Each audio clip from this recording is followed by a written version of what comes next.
Studies have shown that mental clutter makes our brain less efficient, like when we can't remember someone's name or forget important dates.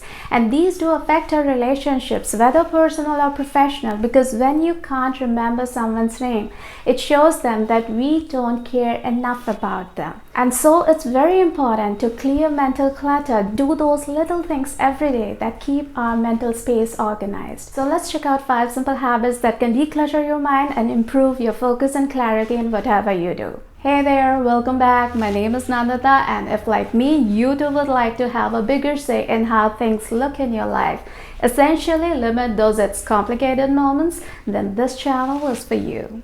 We multitask all the time because they make us feel busy and productive, like sending off an email and ordering cake for a friend's birthday while finishing up a report. But actually, it makes us less productive. According to American Psychological Association, multitasking makes us less efficient because it fills our mind with too much activity. And the more complex these tasks are, the longer it takes for our brain to shift from one thing to another.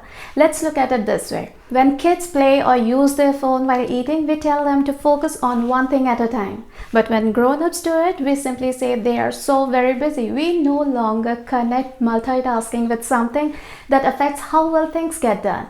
As the creator of bullet journal method, Ryder Carroll, says, a lot of times being busy just means you are in a state of being functionally overwhelmed. So to declutter your mind, replace the habit of multitasking with the habit of focusing on and finishing one task before moving on to the next. Write down if something pops up in your mind. If it's that important, it can surely be done next without distracting us from the current task. Now, the second habit that will help declutter your mind is scheduling some white space in the day.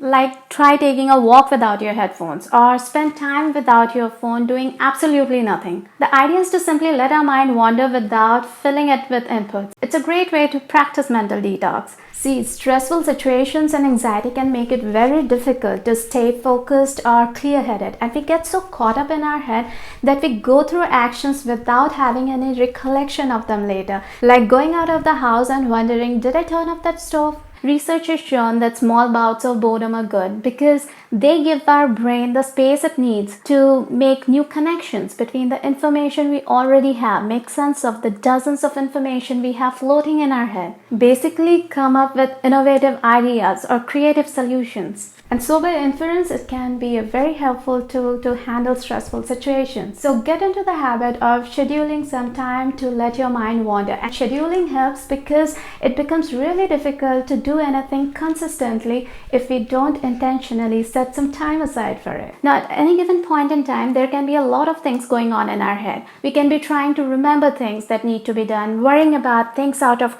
our control, or unconsciously ruminating about some past hurt, anger, or resentment. And what then happens is it creates a kind of mental confusion, and we lose track of our priorities, lose focus. According to a study done at the University of Rochester Medical Center, journaling can boost our overall well-being because it helps us organize our thoughts and understand our emotions better. So the habit of writing down tasks and ideas is one of the best ways to declutter our brain. Organize your thoughts and stop overthinking. I will link a mental declutter worksheet in the description below, which you can use as a starting point. And what's better, we can use this physical collection of thoughts and ideas as a source of data to understand ourselves better. When we write down the thoughts crowding our mind, it helps us kind of practice mental minimalism, letting only those thoughts take up space that are relevant to us, to our goals in life. And when we are clear about what's relevant and important for us, we can focus on things based on their priority and so make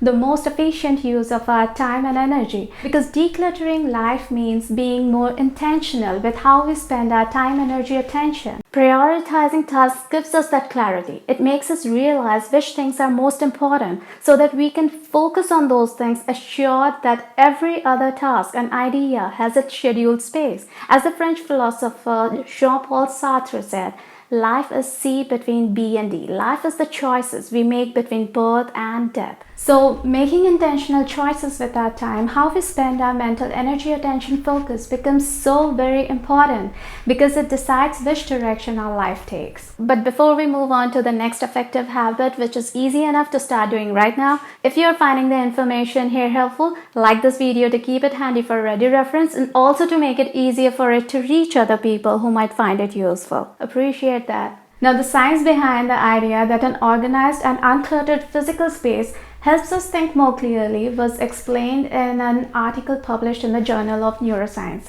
It basically shows that when there are too many things vying for our visual attention, it limits our ability to focus and process information. Think of it as how you feel standing in your favorite store on a normal weekday and then maybe a couple of days before Christmas. All the decorations and the crowd really makes it tough to properly notice what's available, doesn't it? So aiming for as much unoccupied space or white space as possible, basically getting into the habit of being an organized person, can help unclutter your mind. When you spring clean your life, it helps declutter your brain too. But another kind of clutter is all those pending decisions and tasks that we have been putting off for one reason or another. Procrastination, the I'll do it later bug, can be one of the biggest sources of mental clutter, stress, and overwhelm in our life. But there are 5 key things that can help overcome procrastination routinely and show up every single time. I will link the video over here if you would like to know more about it. But before I leave, here's a bonus tip.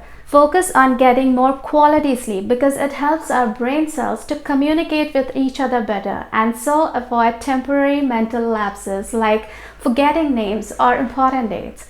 You take care and I'll see you soon.